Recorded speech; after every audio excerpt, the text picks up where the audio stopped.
Srangsalo Ramnagar Amsani Mukti Shongoni Shaktar Mumbai Plastic Carry Bag Shamungo Phanangmani Mathaknani Bagai Khlaijaka Awareness Panda Manjaka MC ni Mayor Dipok Majumdar Ashala Ramao Himjak Lukurokno Ribai Snamjak Carry Bag Bagai Plastic Carry Bag Shamungo Phanangmani Mathaknani Koimungnarakha Mukti Shongo Club ni Ozamarok Abo haikeno kisashuk phonlago thangai manikhani phalmani jorawa plastic carry bag shamungo phanangmani mathaknani koimungnarakha MC ni Mayor Dipok Majumdar শারদ উৎসব উপলক্ষে শহরবাসী ও রাজ্যবাসীকে অনেক অনেক শুভেচ্ছা এবং আন্তরিক অভিনন্দন জানাই।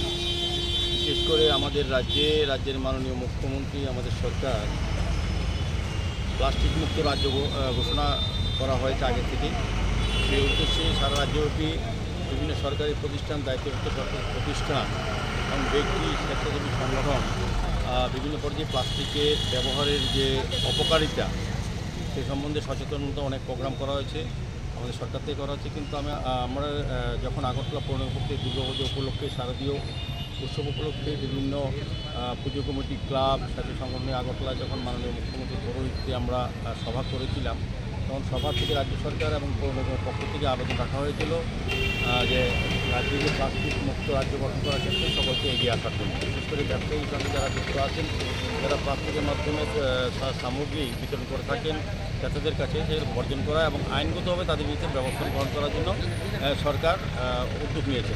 কিন্তু আমাদের ভালো লেগেছে, আমি বলবো আমাদের শারদীয় উৎসবে আমাদের আগরতলা পৌর নিগমে যখন আমরা শারদ সম্মাননা ঘোষণা করেছিলাম তখন বলেছিলাম প্রত্যেকটি ক্লাবকে যারা অন্তর্ভুক্ত হবে শারদ সম্মানে অন্তর্ভুক্ত তাদেরকে নেশামুক্ত ত্রিপুরা এবং প্লাস্টিক মুক্ত রাজ্য গঠন করার যে বার্তা এটা যাতে ক্লাব প্রাঙ্গণে, পুজো প্রাঙ্গণে থাকে, যাতে মানুষ যত দর্শনার্থী পুণ্যার্থী আসবে তারা যাতে সচেতন হয়।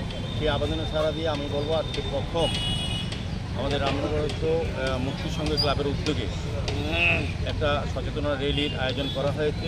মুক্তি সংঘকে আমি ধন্যবাদ জানাই। তারা রাজ্য সরকার এবং পৌর নিগমের আবেদনে সাড়া দিয়ে আমার মনে হয় রাজ্যে প্রথম যে শারদীয় উৎসবে যারা পুজোর মধ্যে মুক্তি সংঘ বিশেষ গুরুত্ব দিয়ে এটাকে একটা অ্যাওয়ারনেস প্রোগ্রাম র্যালি আয়োজন করে। আমি মুক্তি সংঘ ক্লাবের যারা সভাপতি, সেক্রেটারি বা অন্যান্য কার্যকর্তারা, বিশেষ করে মহিলারা, মুক্তি সংঘের যে মহিলা ইউনিট আছে তারাই উদ্যোগী হয়েছে যে প্লাস্টিকের বিরুদ্ধে সরব হওয়া, প্লাস্টিকের অপকারিতার বিরুদ্ধে সচেতন করা মানুষকে। আমরা জানি প্লাস্টিক আমাদের প্রকৃতির ভারসাম্য রক্ষা করে, আমাদের নিজেরা যেমন রোগাক্রান্ত হই প্লাস্টিক ব্যবহারে, পাশাপাশি কিন্তু জমির উর্বরতা নষ্ট হয়। আগরতলা শহরে আপনি দেখবেন যখনই বৃষ্টি হয় আগরতলা শহরে অনেক ক্ষেত্রে কিছুক্ষণ জল জমে থাকে। তার কারণ হচ্ছে যত্রতত্র প্লাস্টিকের ব্যবহার তার ড্রেনে ফেলো। কাজে আমাদের নিরন্তর পরিষ্কার রাখার চেষ্টা সত্ত্বেও প্লাস্টিকের কল্যাণে আগরতলা শহরে পরিচ্ছন্ন রাখা যাচ্ছে না। ড্রেনগুলি নিয়মিত পরিষ্কার করার পর ড্রেনগুলি বন্ধ হয়ে যাচ্ছে। কাজে আমি বলবো প্লাস্টিক ব্যবহার যেমন শারীরিক ক্ষতি আছে, পাশাপাশি মাটির উর্বরতা নষ্ট হয়। কাজে এই ধরনের প্লাস্টিক ব্যবহার অত্যন্ত বর্জন করা উচিত এবং এই বিষয়ে মুক্তি সংঘের যে সচেতন র্যালি সফল হবে এবং মানুষ সচেতন হবে। ব্যুরো রিপোর্ট চিনি খরাং।